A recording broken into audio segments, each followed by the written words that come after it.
રાજકોટમાં હેલ્મેટ ડ્રાઈવને લઈ અને ધારાસભ્યો દ્વારા રજૂઆત કરવામાં આવી રહી છે।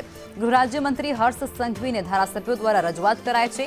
ફરજિયાત હેલ્મેટને લઈ અને રજૂઆત કરવામાં આવી છે, જેમાં ઉદય કાનગડ, રમેશ ટીલાડા, ડોક્ટર દર્શિતા શાહની દ્વારા રજૂઆત કરવામાં આવી છે। હેલ્મેટ જરૂરી પરંતુ કડક અમલ યોગ્ય નથી તેવું ધારાસભ્યો દ્વારા કહેવાઈ રહ્યું છે અને આ ઉપરાંત તેઓ કહી રહ્યા છે કે ખાતરી આપી છે કે દંડ દ્વારા અમલવારી નહીં કરાવવામાં આવે।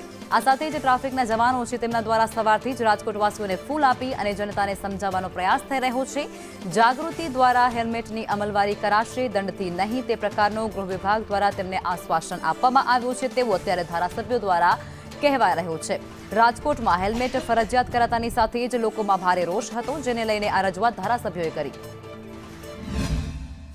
2 મહિનાથી આ અવેરનેસ માટેના કાર્યક્રમો ચાલતા હતા, પરંતુ એકાએક કડકાઈથી અમલ કરાવવાની જે વાત આવી એમાં રાજકોટની જનતા ખૂબ પરેશાન થઈ।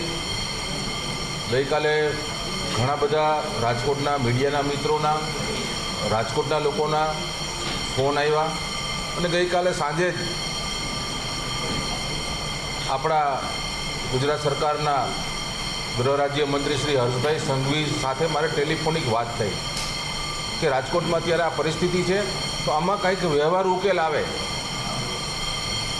હેલ્મેટ લોકોની સુરક્ષા માટે છે, પણ એનો જે અમલ કરવાની જે પદ્ધતિ છે એ લોકોમાં અવેરનેસ લઈ આવી, લોકોમાં જાગૃતતા ફેલાવી અને એનો અમલ કરાવવો જોઈએ। તો જે કાંઈ અત્યારે દંડ છે કે ફરજિયાત જે લોકો સાથે કડકાઈથી કામ લેવામાં આવે છે